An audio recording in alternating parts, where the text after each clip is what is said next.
Yay! There we are. Let's Okay. go. Let's go.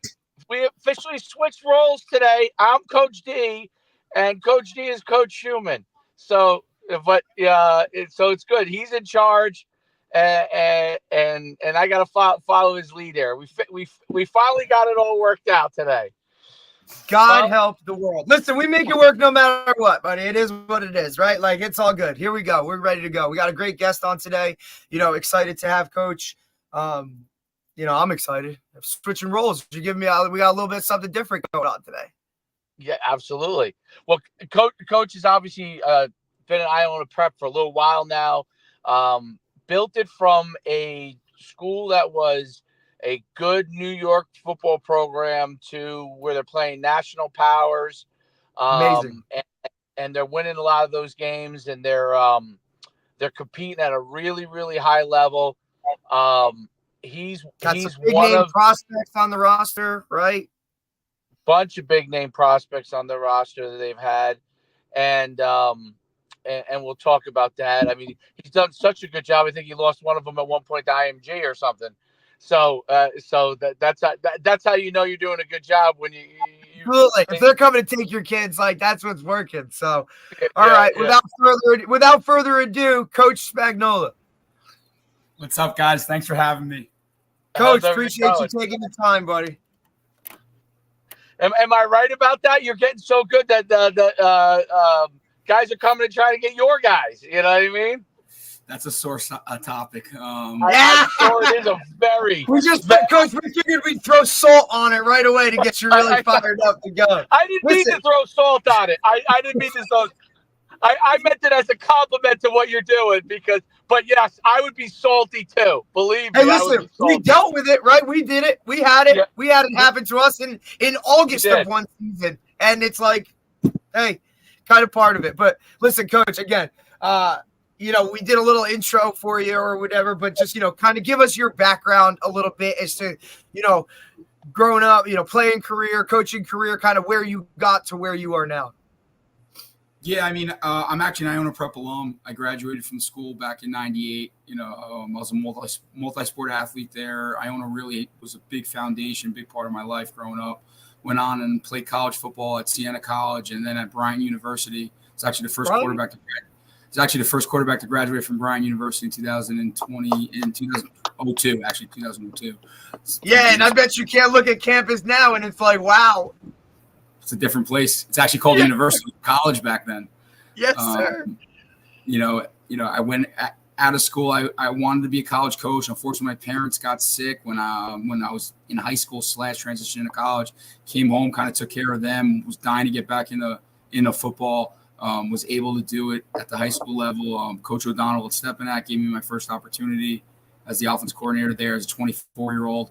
I was definitely in deep waters and trying to learn how to coach and just learn how to call an offense and do all the things. And then obviously when my alma mater came calling back in 2016, it was a no-brainer to go home and get the opportunity to coach at a school that I grew up in.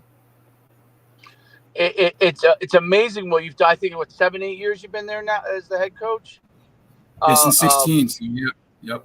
Oh, 16. Okay, so it's 8 years. It's amazing how it's risen up to become like looked at as a national power. What was that process like? I mean, I remember when you beat, I think it was Depascale a couple of years ago, and it's gone from a place that was always very good, obviously in New York. Like, it was a place that always had a lot of really good players. Kids wanted to play there, but where now, like you guys are playing some high level competition. You're seeking it out. What was that process like developing that? Because that had to be, you played there. That had to be a process of like step by step, especially in New York where, basketball was always king, right? Really developing that process. Yeah, I mean, my first year at Iona, we weren't even in the AAA. We were in the AA division, so we weren't even in the top division in our league. That's kind of where we started from. So we started, from a lower spot. But Iona is a great place. I mean, academically speaking, it's one of the top schools in New York. Diversity wise, you get a little bit of everything from, the country club rich kid to the inner city kid to everything. So, I mean, it's got a home for everybody. Our facilities are top notch. Our administration supports athletics.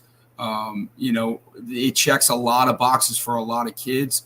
It was just a matter of kind of really organizing the thing, making it look like a college level program, and then just getting it out there and getting as many kids on campus as possible to see all the great things we have going on here.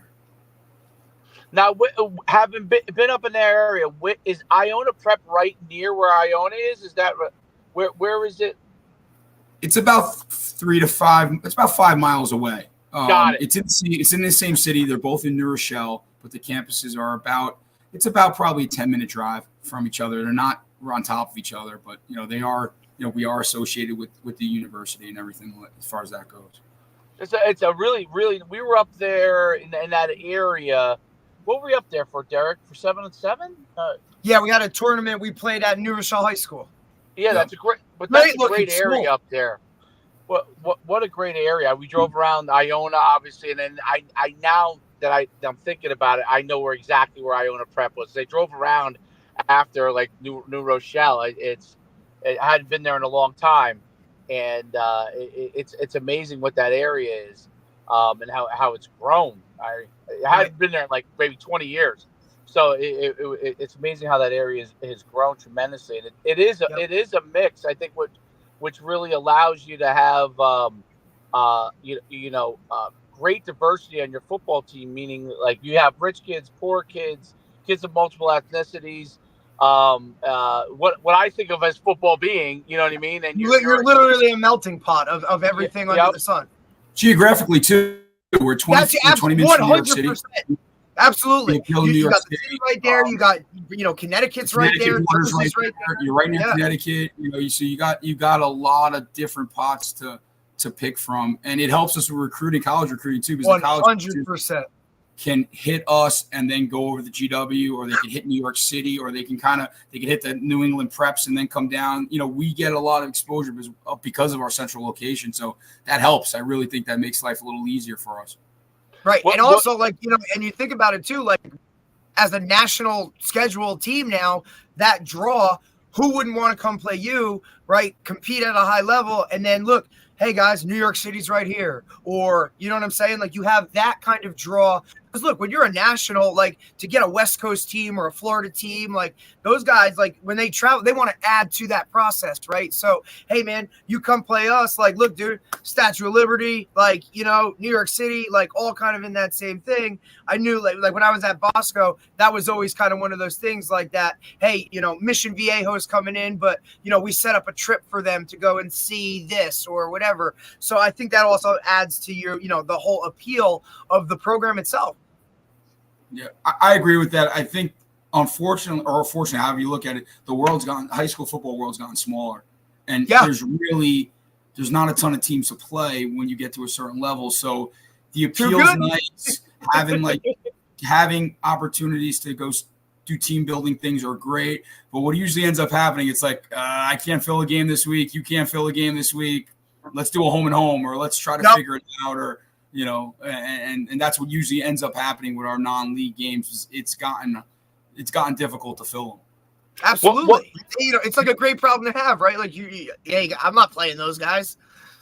What was that like? What is it like in New York? Give us a landscape, because people don't really understand New York football, right? And obviously you're pulling from different areas. So you're pulling from Connecticut. You might even be pulling kids from Long Island, New Jersey, New York City. But what is the New York football landscape like? So people understand a lot of times what New Jersey football is like, because you have a lot of the big schools that you guys do play, right? Right in one area. But explain what it's like the road to really building a powerhouse program in New York, and like some of the kind of trials and tribulations you had to go through, because it's not like, it's not exactly the same. Even though Iona Prep's a fantastic school, you're 100% right academically, so that appeal is tremendous. But it's very much easier in New Jersey, where you have a very large population that all plays football, right? And in that Bergen County, Passaic County, Essex County area. So to draw players there is easier, right? It's a little easier. Yeah, you're competing with a lot of schools, but you also have a lot of players. Give people understanding of like where some of your players have to come from, like how you had to draw different players to where you are. Yeah, that's a loaded question. Sorry, no, it's a good question. As far as the New York landscape goes, it's difficult for us because we play in the AAA division of the Catholic League, which is the equivalency of the Big North in Jersey. Yep. Where you're already playing the top teams on your regular season schedule. So there's really no one within your league to schedule. And then looking outside your league, you're really limited on teams that want to play at the level that we're playing or play a game of like that voluntarily. So in New York, it's almost impossible. We don't find New York non-league games anymore. I don't even try anymore. It's not even worth the time. It's not. And there are a couple teams worth playing. It doesn't matter. It just never ends up happening. So I doesn't line up. Yeah, like a St. Anthony's, right, or something like that. We play them. They're in our league. So like the top teams in New York, you're already playing anyway. So it's like Brooklyn plays Bosco, Bergen plays St. Joe's, right? Like I always compare it to the SEC because every week you're just getting smashed. That's why they go out of state, right? Because there's really no one else in state for them to play, and we're kind of in the same world from that standpoint. But Dave, you hit it on the nose. I think New York is a bigger lacrosse and baseball state. It's not football first, where in Jersey it's definitely football first. So for us, we have to work harder to find those football first. I want to be a college football player type of kid on our roster.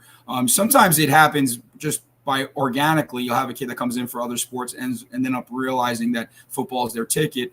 But most of the time, you're trying to find those kids that want to commit to a program that's football first, like we are. Yeah, and it's people around the country don't always understand that New York City's so big and overpowering, and there's not as many fields there for kids to develop. There are areas where there are pockets, but so people just always think to themselves, well, you have New York City, 10 million people. It should be, but they don't realize that those kids are in other sports, and for kids to get places is more difficult. Now, when you go out to suburban areas like New Rochelle, that's different. Obviously, that's more like New Jersey. Obviously, Connecticut areas. As you start moving out to the boroughs, there's a little more. But people don't understand that there really just is not as many fields, right, in the city for people to play on. And when people are like, well, why has basketball always been so big? Well, there's a basketball court on every corner, right? So it's really a tribute. Like I think it's amazing what you've done with New York football, because I remember growing up, like, places like Iona Prep or Poly Prep, when they were really good in the old days, like those schools would, go undefeated and come play. If they went and played a New Jersey school, they would get trounced 45-0. Same thing with the old St. Anthony's out on Long Island. But you guys you really improved the program and found the players and built it up where you're competing and winning those games. You're playing national powers, and awesome. I think it's a tribute because there's an education process in New York with football, right? There's an education process of you can be an elite football player in New York. You can be a Division I football player, and the steps you have to take is no different than the steps of kids in New Jersey or Pennsylvania, but you could do it here, and I think that's what you've. I mean, it's incredible. Every time I keep seeing Iona Prep over and over again, and you got to wait, Derek. Am I right? Is Iona Prep is where he's got the celebrity quarterback too? He's dealing with a national. He's dealing with national recruiting. I don't know what to call him. I don't know, Coach. As long as he can throw the ball and he listens to what you say, like. You know what I mean? I know him since he was a young kid. He's a very nice kid, but it's amazing. Interesting cat, Coach. I known him since he was like in 5th grade and 6th grade when he used to come as a little young guy, tiny guy. coming around the camps and stuff. But I'll tell you this, like, you are managing an amazing amount of things and do such an amazing job with it. I tell you, I always tell Derek, like, this is a great get on the show because what he's done with Iona Prep and building it up, and like, and you've had to deal with a lot of different things and continue to just move forward as a power, to me is awesome. Is there a magic thing that you do every day that it enables you to do that, or is like what's your typical day like with your team getting them ready every week? Yeah, I mean, going back to your question about playing these national games, that started because our kids weren't getting recruited high enough. We were seeing our kids not getting opportunities on recruiting boards, not getting the benefit of the doubt. And if you go and look at where our alum are right now, I'll send you guys our recruiting platform. But I mean, we have kids in the SEC. We have kids in the Big Ten. You have guys everywhere. We have 30 kids playing Division I football right now. We have over 60 kids playing college football right now, and that goes from IVs all the way to the SEC. Yep. So once they started getting the opportunities, I think we started building cred in the college community, and they have games that they can go and look at us versus other national level teams that they're familiar with to see that, all right, it is an apples to apples comparison. You can look at it on the same level you're looking at a kid from Ohio or a kid from Jersey or PA or whatnot. So that was the real reason we started doing that. What's happened with that, though, now it's kind of been a cause and effect thing. What's happened is it's broadened our scope, and kids are coming in from further and further away now because of the opportunities to play at that level and play the type of money games we play and get the type of exposure that our kids get.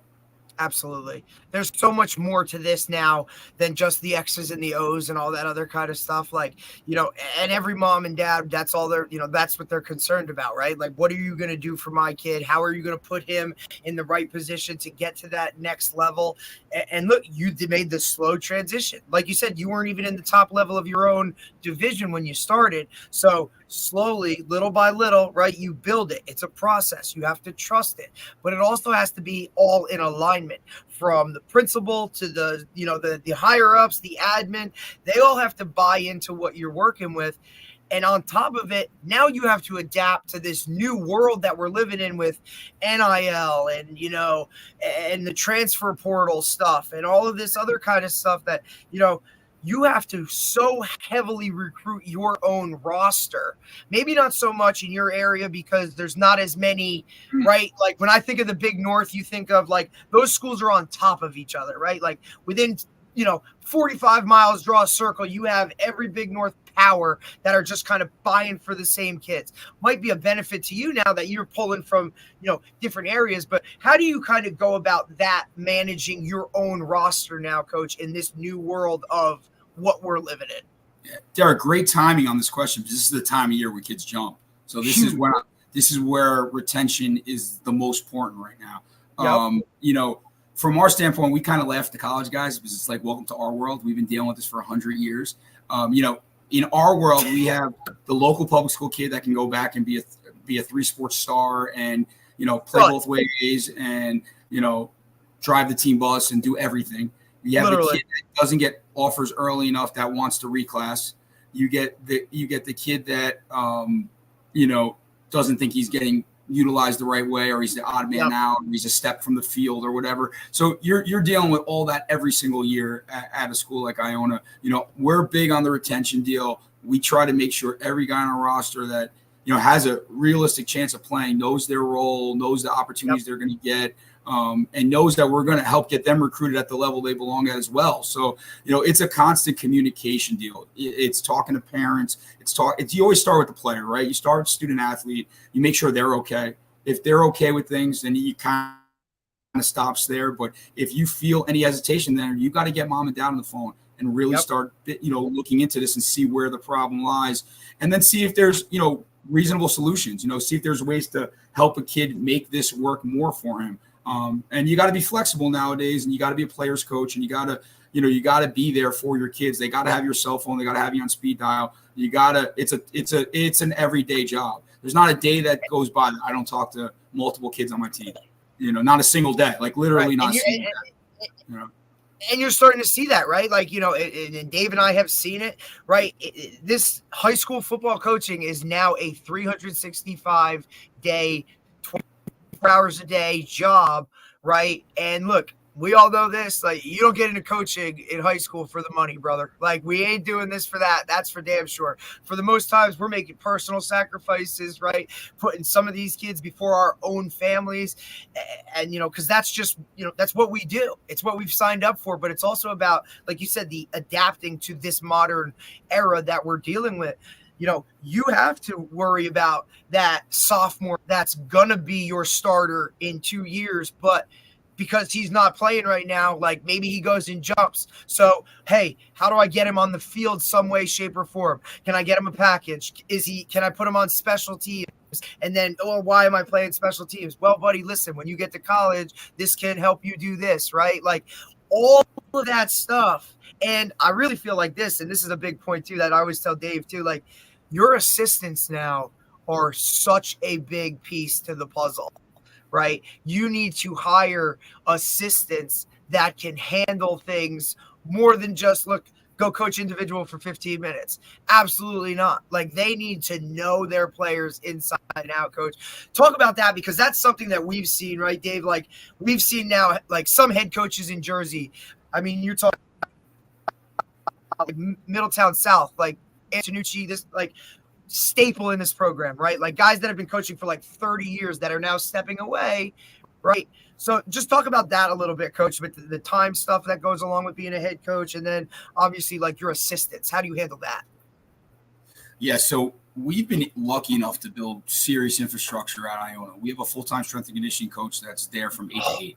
So like, if you're playing other sports, we have a state-of-the-art weight room that we pumped $500,000 into the last 5 years.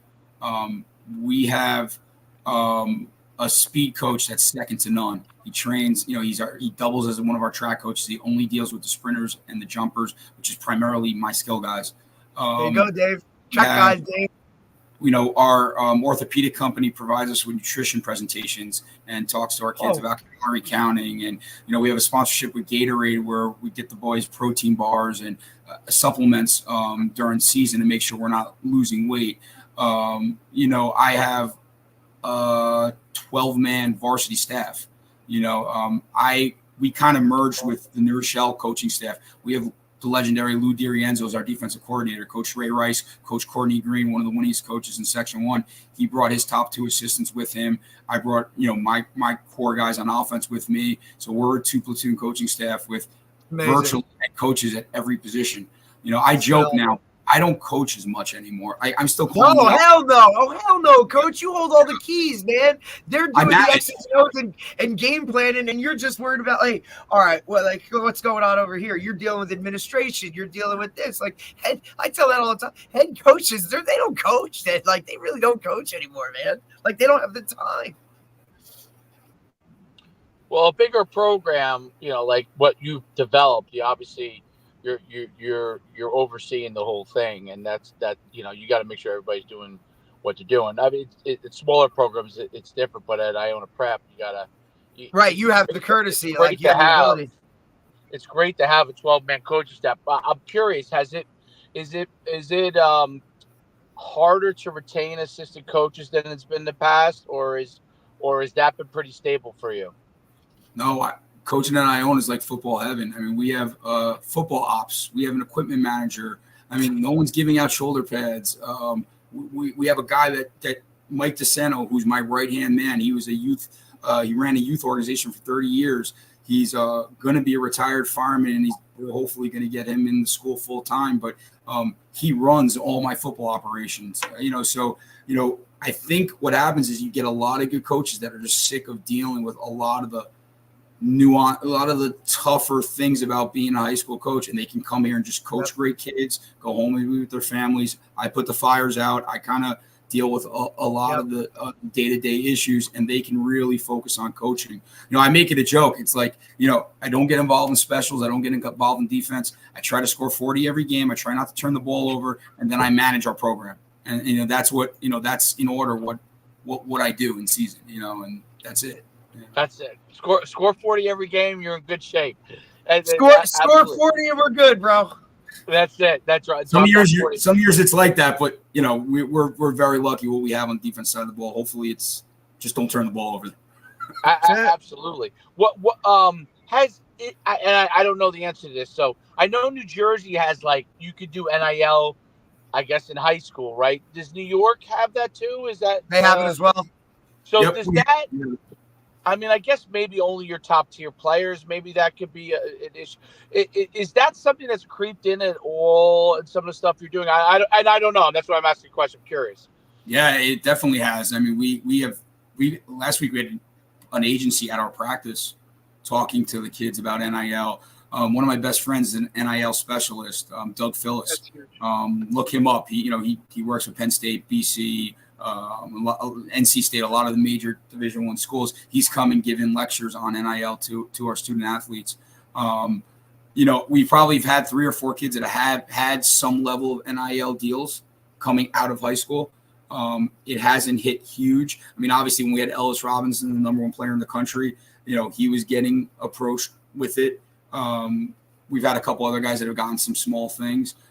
But just the knowledge of it and just understanding it, to me, at the end of the day, it's just an extension on what you teach kids, your brand, what their social media account should look like, what they should look like, how they should present themselves to colleges. A lot of that stuff goes hand in hand already. It's really just the marketing side of it that's been the added feature with the NIL stuff. What are the college coaches saying when they come and look at it, because you had so many big time prospects? What kind of kid are they looking for from you guys? Do they care about the NIL stuff? Is that something that's a concern with your top guys? Talk a little bit about that.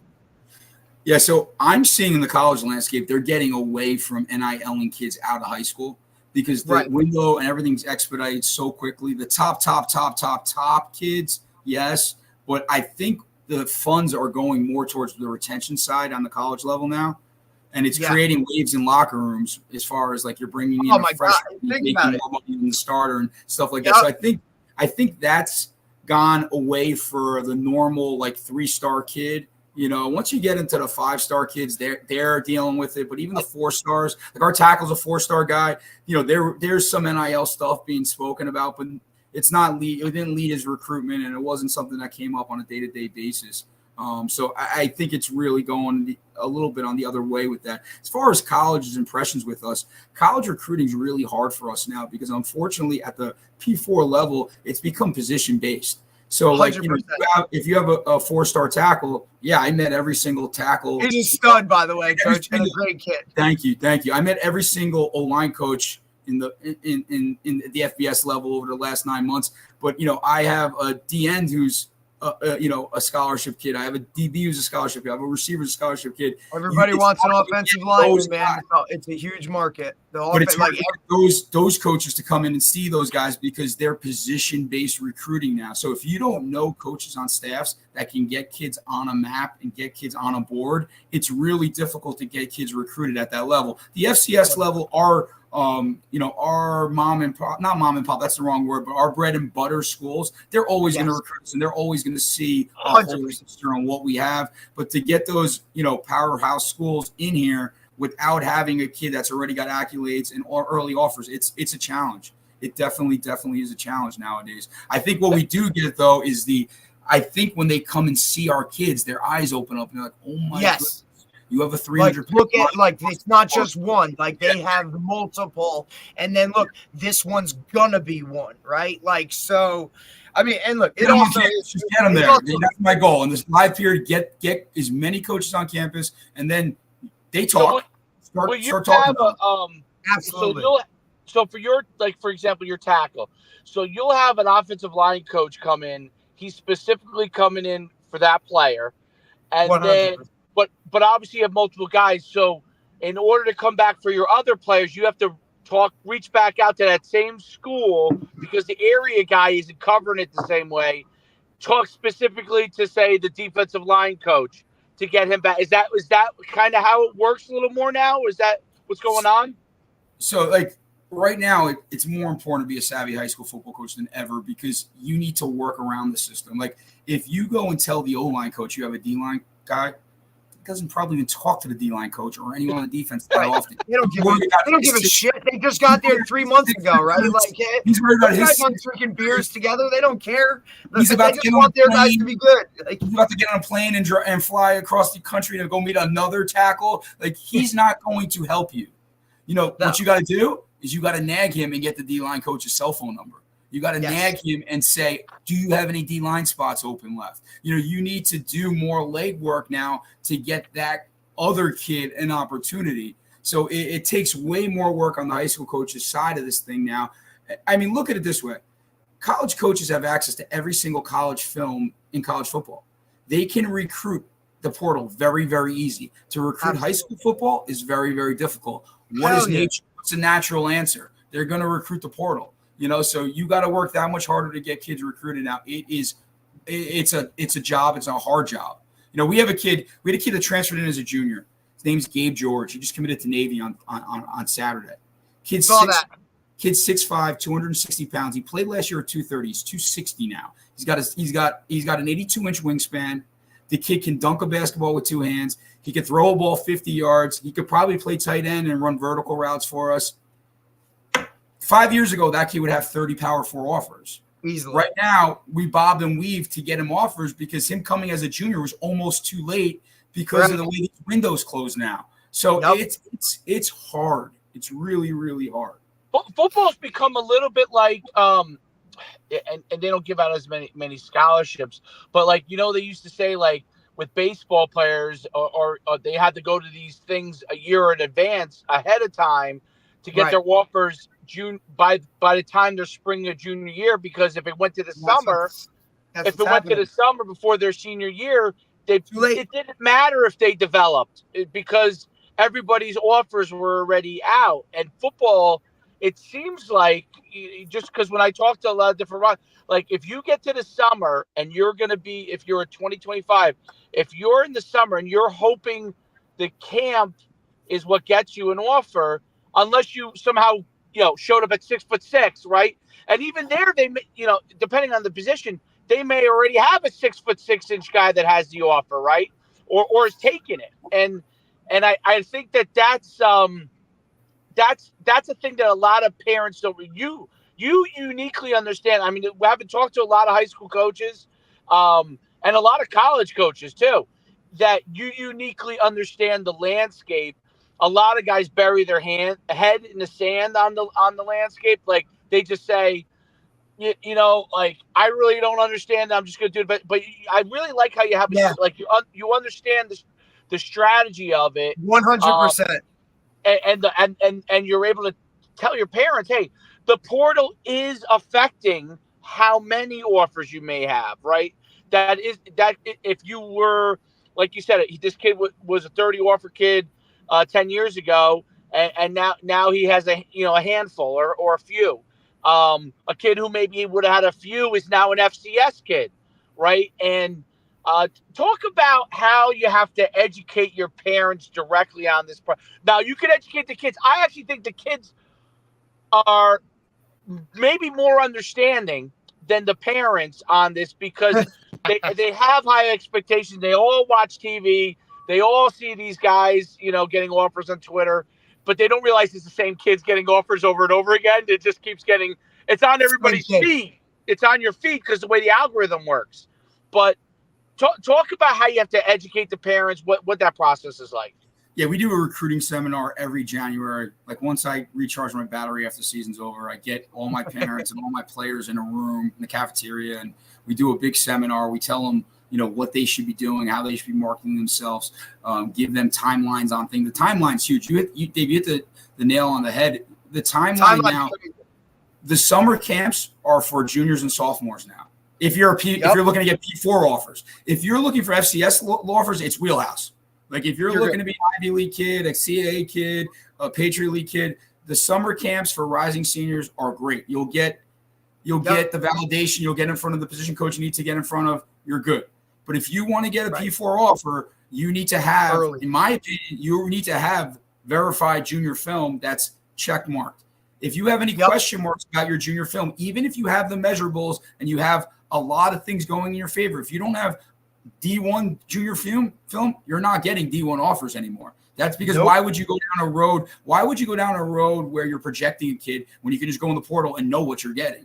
So it's totally different as far as that stuff goes now. But here's reality, and parents don't always want to hear this, and I say it nicer than I'm about to say it right now. If you're not getting on the field and having legit film by junior year at Iona Prep, you're not a P4 kid, because those kids are not sitting on my bench. I promise you. You know, Coach.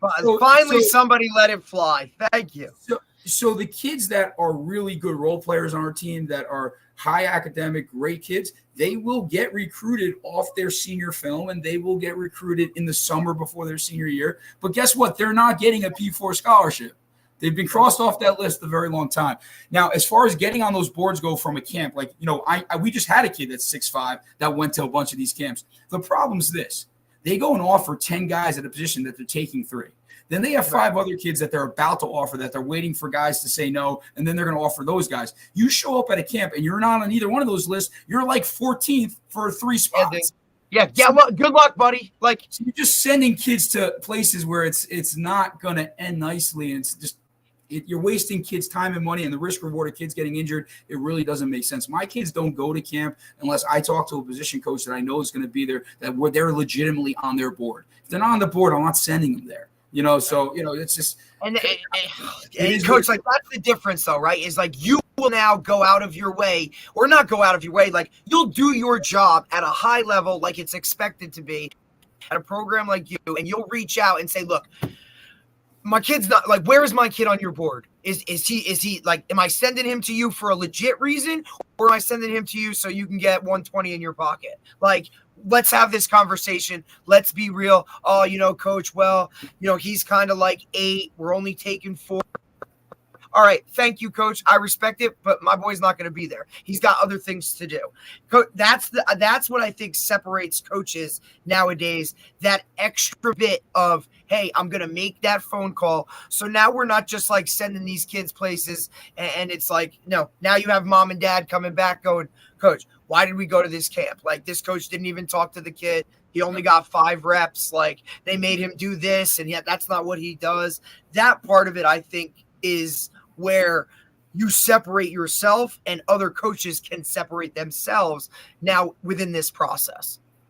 We have a process too. We make the kids do it first.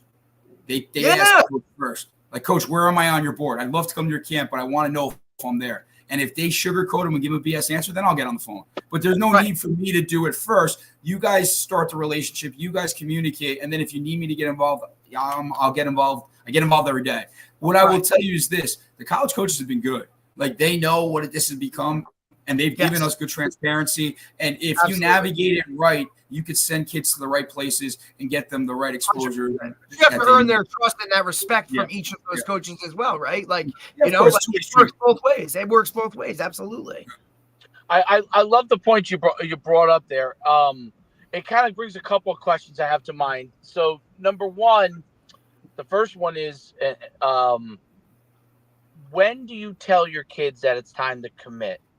Because I think that's a very, very difficult thing for kids. You talked about your player that just committed to Navy, and that has to be very difficult in the sense that, obviously, let's say you have a couple of Division I offers, or let's say you have a few FCS offers, and you're holding out, you know, for one of these Group of 5 offers, or and you don't know what's going to come in. When do you advise? Say, hey, listen. You have several offers. It's time to make a decision. Obviously, everybody knows, look, if something down the line, 6 months, Alabama walks down in front of the door and says, we want you, that could change things, right? But at this point, you've got to make a decision with the best information you have. How do you advise them when to do that kind of a thing?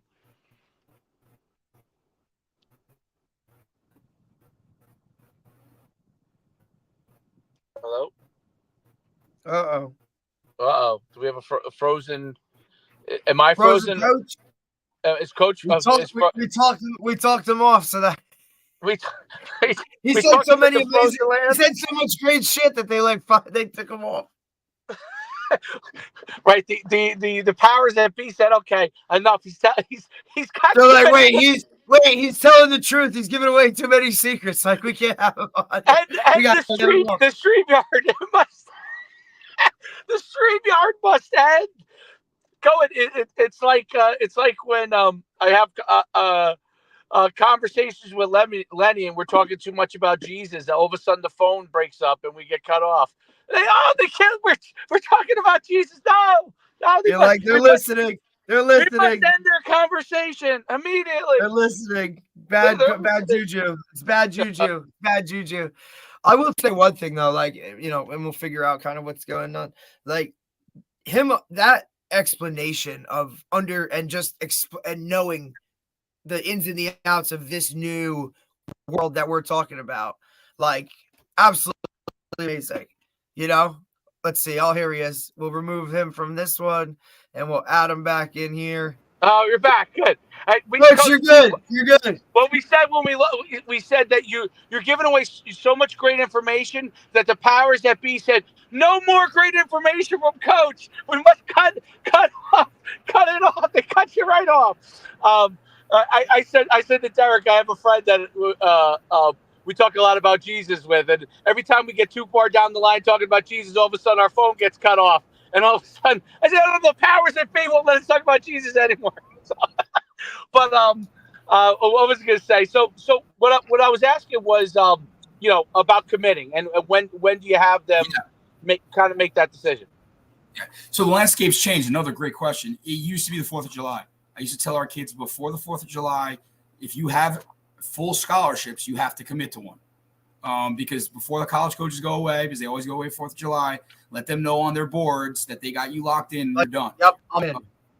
Unfortunately, the FCS guys have gotten smarter.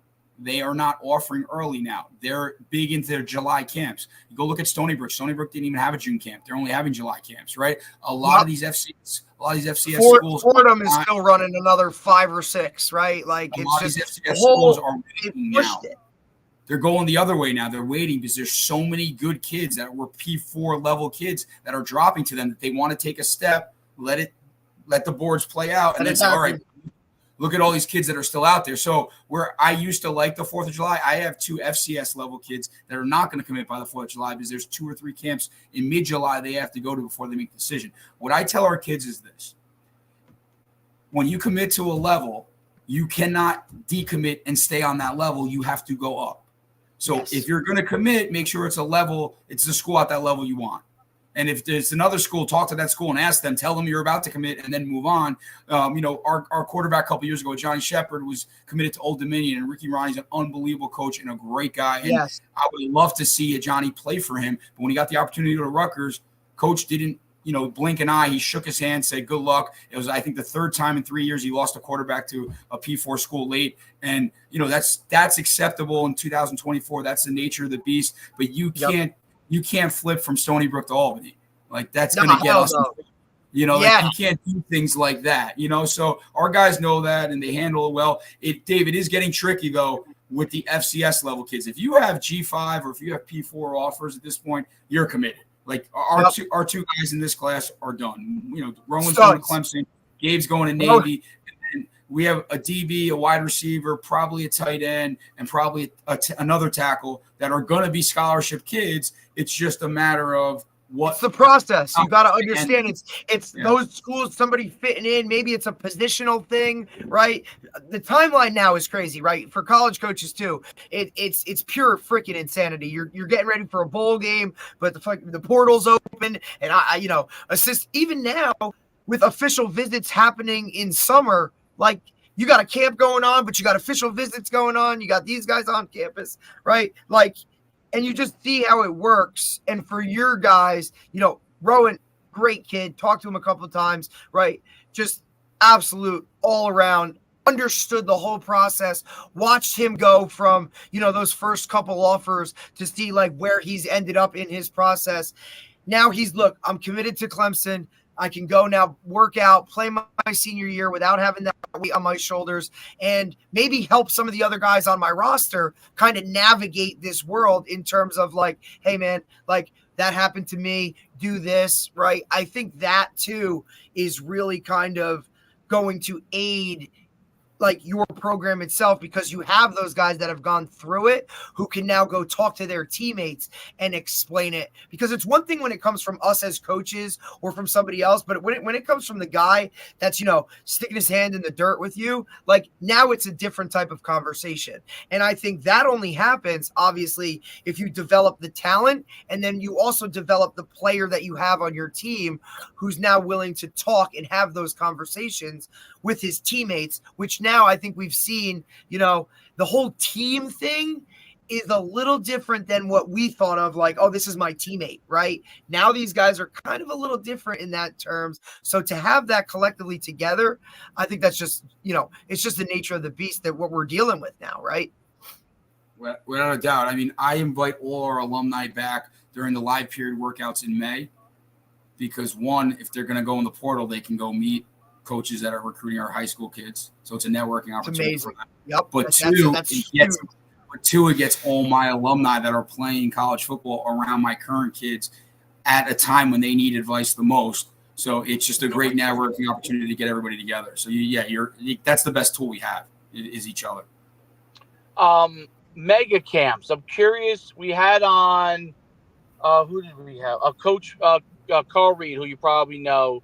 247 Sports, and he was a big fan of mega camps, and he kind of put a different perspective on it for me. I have never been a huge person on mega camps in the sense that I feel like, yes, there are college coaches there. They were looking for a specific thing. If they don't see it, what's the point? Like, other than the hosts, most kids are going there for the host school, not for the other ones. Carl Reed's stance on it was that you come out of there and you are what level you are out of it. And I disagree with that to an extent. I think that it depends on who attends the mega camp, and you don't know that as a prospect. And I go off of a lot of parents' feedback, as you probably do too, just because you have, a lot of players that have gone places. And I found them to be hit or miss. And I really feel like I felt like a lot of cases, because most kids are not Power 5 kids, even if they're scholarship kids, FCS or Group of 5, but most kids are Power 5 is now a certain level, right? That they go to the mega camps with these things, and then they end up not going to other camps that they should go to because they come out of it disappointed, okay? And people could say, oh, they want to be a college player, they shouldn't be disappointed. I look at it like they're kids, right? I would like them to think the way that I would think about it, but the reality is they're not.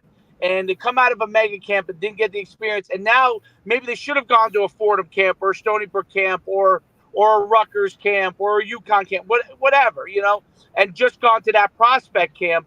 Maybe they don't go there instead. And what do you think of I'm curious what your thought process as a head coach of a really, really good program that has a lot of players, the pros and the cons of these kind of mega camps.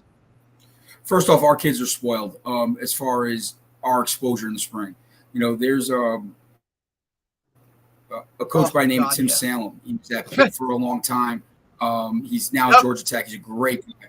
He turned me on to what Ohio does, in the Cincinnati area. What they do during the live period, they stagger workouts at different locations. So college coaches can come in the day and see 4 or 5 schools in a row go. Us and Stepanak kind of back-to-back did every Wednesday during the live period. And then I organized the third leg with Coach Hooley of Avon Old Farms and a bunch of the Mass and Connecticut preps. We put together a 3-day. Yeah, we put together a 3-day. We were the third leg in it where you could hit all the Jersey Catholics for the most part and all the New York Catholics in 7-8 hours. We had 87 college coaches at that thing. So like you can go to a mega camp and you could be there with 2,000 kids, or you could be there with our 60 kids and have 87 coaches watching you. So, I tell our parents off the bat, like, we're going to get you more exposure than any camp you could pay for.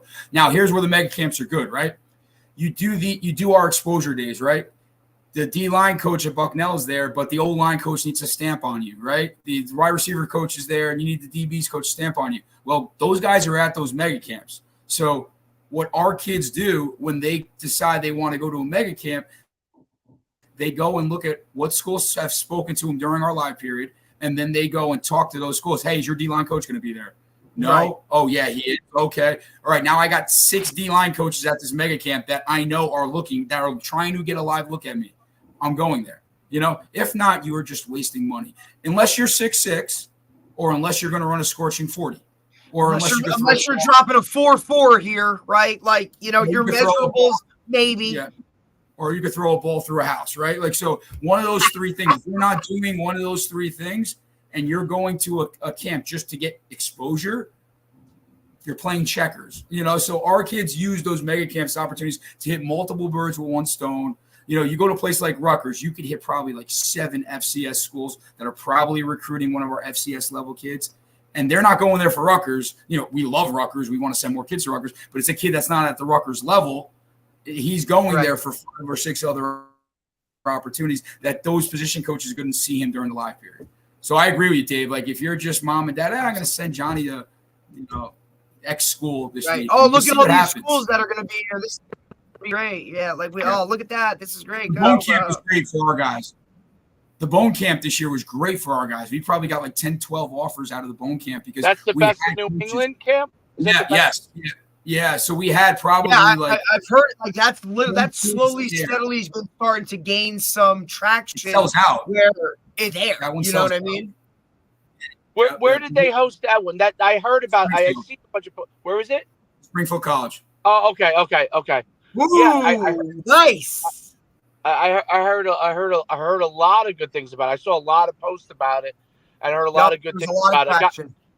A guy I played ball with in college, his son's a quarterback in Connecticut, and I think he went to it and he thought it was great. So, but yeah, that's a great. I was curious to hear you take because it is like, it is difficult for people to navigate, and I love how you have it really structured in your mind, how you approach it with your kids, and it's organized so well. Like I really understand how you're thinking about the recruiting process. And the bottom line is that the kids you got to go to places where that you're already kind of getting looked at through what you guys are doing, right? That's the first step. The first step is with you guys, and you're getting to a certain point with you guys. And now you got to, when you go to camps or you go to visit, you're building off the fact that with the stuff that you guys are doing, the way that you're getting them exposure, now they can leverage that to when they go to these other places. They already know a coach that's seen them. They already know a coach that has good knowledge about them to begin with. I think it's especially for a head coach, because you can only control what you can control, right? So that gives you the opportunity to set your guys on the right path, which I think is really, really good. And by the way, Coach, don't get dismayed by my background, which looks like I'm in a lovely, lovely house. I'm actually sitting in a car. So the modern technology, I've been able to make it look like I'm sitting right in my home. Meanwhile, I'm in my car. And that's why Derek is taking over today, because I had to get my knee is slowly but surely falling apart, and I had to go see the doctor, get that thing boosted a little bit there. But it's really interesting the way that you approach things. I want to talk briefly about football. I'd love to have a whole nother conversation with you, literally about down the line about X's and O's. What about what you guys do offensively and defensively is so exciting to the kids that play with you? Yeah, I mean, offensively, that's my baby. We're a spread up tempo. We're not up tempo, and we can get up tempo. We're a no huddle spread offense, RPO based, quarterback centric system. I was a quarterback growing up. So, I mean, as far as where my skill set is and where I can impact the game the most, it's definitely through the quarterback's eyes. I think I've had 8 Division I quarterbacks in the last 13 years. So, to me in the spread, you got another one who's a celebrity too now. So, like, shit, Coach, you really hit on the double whammy for this hammer. My man is. I want some concert tickets. Coach, you got to write a book. Right, because just based off of like everything that you've been like talking about, and I'm not trying to interrupt you or whatever, but just like the part that you've adapted to this entire new Amazing. world. And and at the same time, you're dealing with all of this and you're still winning games at a high level on a national level. Like, to me, that's just absolutely phenomenal, and I love it. But it's crazy because, like you said, this is the world we're living in. And I also think there's a little something with the head coach having been a quarterback, because we know everything in football, it's a quarterback based game now, right? And that's kind of where it goes. So you just said, you've had 8 Division I quarterbacks, about to have another one. Like, is that where it all goes through? Is that where it starts? It's offensive because you're the offensive guy. Got it. Go ahead. So it starts with the quarterback. You could identify a quarterback at a young age that he's got the goods or he doesn't. Then you need the size, right? You need the big boys up front to be able to play other big physical teams. And then the skill guys, you figure it out and you hope you have enough. With our RPO-based offense, we can get away sometimes with wide receivers that don't get a ton of separation because we're getting one-on-one matchups because of the RPO. So if the quarterback can throw it, we can make up for some of that. We typically put our more athletic kids in the secondary because you can't hide kids on defense. They got to be able to tackle. They got to be able to cover. So, you got to be good in the secondary. You got to be good in the trenches. Quarterback can clean up a lot of things up, as far as what you do. And that's how we try to build it every year. But as well as I do, you can't invent kids. And, you get who walks in and you hope you attract enough good, talented kids. And then you kind of build it around what you got. With your RPO system, and you don't have to go, you only go as in depth as you want. I don't want to, give away any of your secrets or anything. But I'm curious, what area do you like to have them? Like, there are guys that like when they do RPOs, they like to pick on the outside linebacker. They like they pick on the safety. Back when I was at Palisades Park, we actually used to pick on the corner. I heard some guys are doing that now. We did it really as like a home run hitter to pick on the corner. We would run the bubble screen with a vertical and run zone read and pull it. And if you had it, you take your shot. But where do you like to struck? Like, what are you looking to go after from an RPO system standpoint? Yeah, we build our menu to be able to read every player on the field. So we will RPO any player on the field, literally all 11. And then it's awesome. A week-to-week matchup thing. It's a week-to-week matchup thing. It's a what they're doing defensively thing. So it's the dudes that you're playing against, and then it's the scheme that you want to attack certain spots as well. So yeah, but you got to build it that way. You can't just week 4 say we're going to go attack the corner. You have to practice that in the spring. Process of learning. You have to instill that. It's got to be part of what you are and what your culture is. You can't just say, I'm going to minor in doing this or something like that. So it's what we do. It's what we are. Very, very, very cool stuff. I mean, it's awesome. That's interesting. Honestly, like I haven't heard a lot of guys say what you say, that they'll RPO any guy on the field. I mean, that's the philosophy of your system, which I think makes it unique. In that, like, guys will use, and you probably know this because you've been to probably a million clinics. Guys will use RPOs in spots. You know what I mean? Like, they'll use it in spots only for this, right?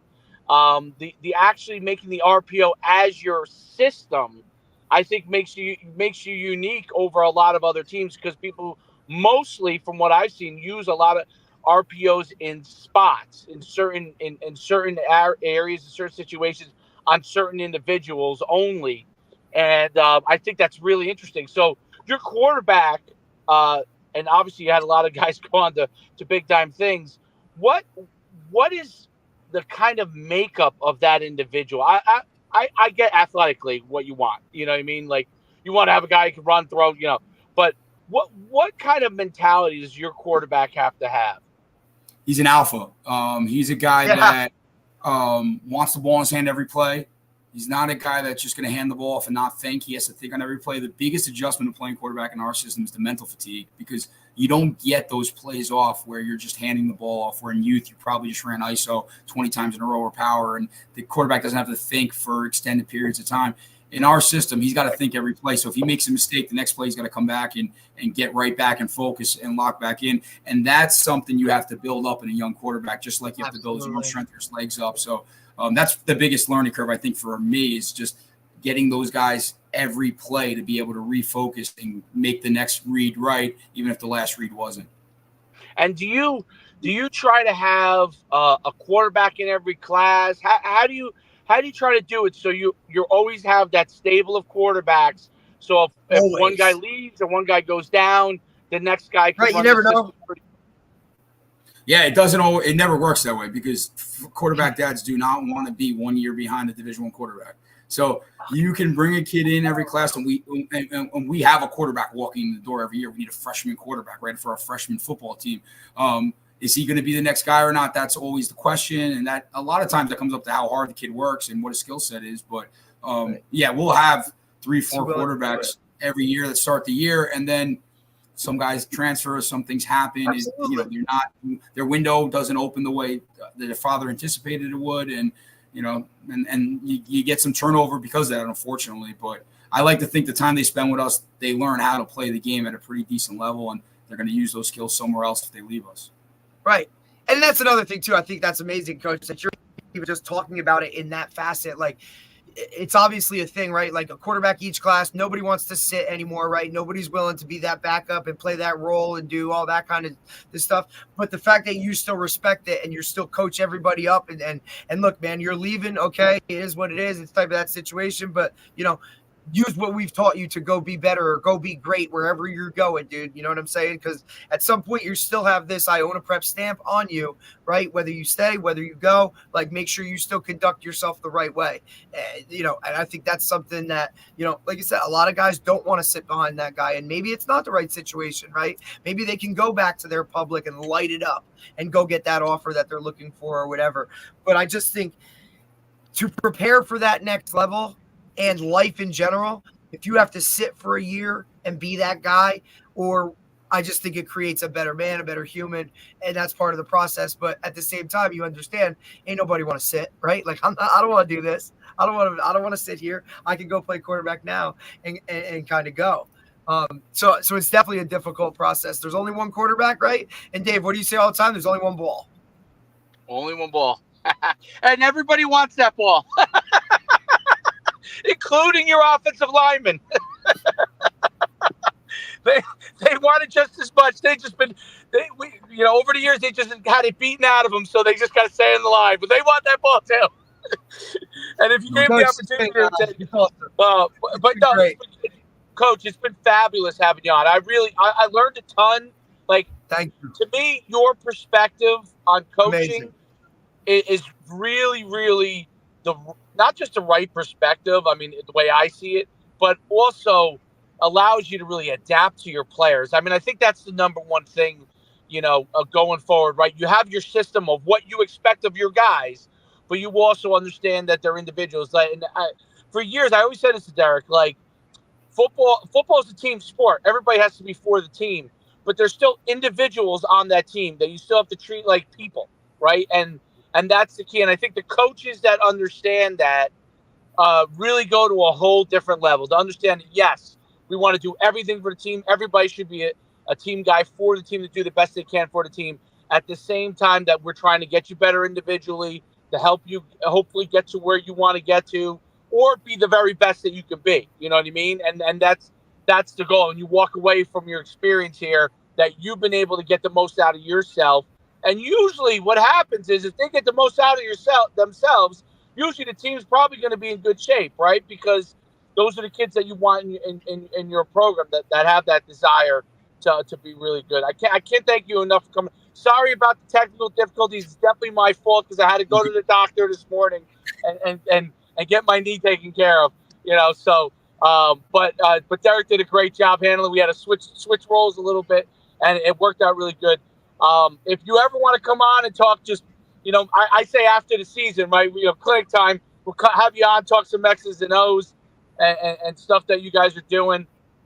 We'd love to have you on, and best of luck in the upcoming season. Enjoy the rest of your summer. Yes, Coach, really appreciate it. Thank you for taking the time, really. And look, our viewership got looking good right now, Dave. We've had a bunch of people, but I think it's because, we touch on topics that, matter to the guys that are our audience, right? And Coach, I think you gave a phenomenal perspective on everything. I think in my eyes, if somebody asked me, what does a head coach need to be doing and how do they be successful in 2024 right now, Coach, I think you just literally hit everything, every point of, everything that's going on when NIL transfers, all that kind of stuff, getting recruited, up, building a program, doing all that kind of stuff at a high level. I really appreciate you coming on because we know you got a lot going on. So good luck during the season. I know you got a nice little national schedule. Don't beat up on the Jersey guys too much because, you know, it is what it is. Yeah, no, you're good, Coach. You'll be all right, but I appreciate it. Thanks for taking the time, man. Thanks, guys. I appreciate it as well. Please email me the live stream that, you know, if you guys recorded, I'd love to put it out there on our social medias and promote you guys. And I've watched a bunch of your guys' podcasts. You guys do a great job, and I appreciate it. Thank you so much. Thanks, Coach. Talk soon. Take care. Bye. All right. Oh, good. All right, Derek, you know how to do it. Good. That was fantastic. Modern era. New school. It's how I think about coaching in a lot of with the old school, right? Like new school, like, hey man, like also like has seen it change and has adapted and gone with it. Whereas some of these guys are still, you know, hey, we're doing it like this. Like, I mean, come on, man. You're talking about making things easier for your own kids within your program, but still having that structure, right? And then kind of rolling with it. I just thought that was awesome. Absolutely awesome. I was glad we were able to get him on, and then tomorrow we should have on the Harvard head coach, which will be a great segue. So we got high school and college, right. and we'll talk a lot more there with the head coach from Harvard, which will be really, really interesting. He can't, you know, he's at Rutgers before, and new spot, highest Ivy League. I mean, look, yeah, they probably highest academic standards, right? Like, well, let's see how that works. In the United States, the most maybe recognized college in the United States. Probably. I would say yes. I would say Harvard is the most You could argue from year to year between Harvard, Yale, and Princeton who is ranked higher, quote unquote. But as far as the most recognized of all time, obviously Harvard, as far as especially obviously from an academic standpoint. So, absolutely. And it must have been the first university in the United States. I'm thinking. I got to look that up. It's got to be like that or Princeton or somewhere along those lines, right? Number 2 is William and Mary. They were the second college in the United States. The only reason I know is because I've been down to Williamsburg and I always say it. But I'm guessing Harvard is number 1. But I'm curious. Before we go, and I think you have to say it like this: Harvard. Harvard. But anyway, great podcast. We'll get that stuff to Coach, and then you have the ability to end it whenever you're ready. Harvard founded in 1636. Okay, is it number 1? Is it first? Was the first institution of higher education in the English colonies. 100%. First college. So there it is. All right. Number. What are they? The Harvard what? Harvard Crimson. I think Crimson. Harvard. I'll have to do some research on that. I think I'm right. Harvard Crimson. I think, but I could be. I'll go with it. Ryan Fitzpatrick. Here we go, baby. That's right. Fitzmagic went there. That's right. Who else? Oh, the fullback from the 49ers went there. Whatever his name is. His wife makes amazing clothes. Starts with a J. Yes. And on that note, we'll see you guys tomorrow. You got it.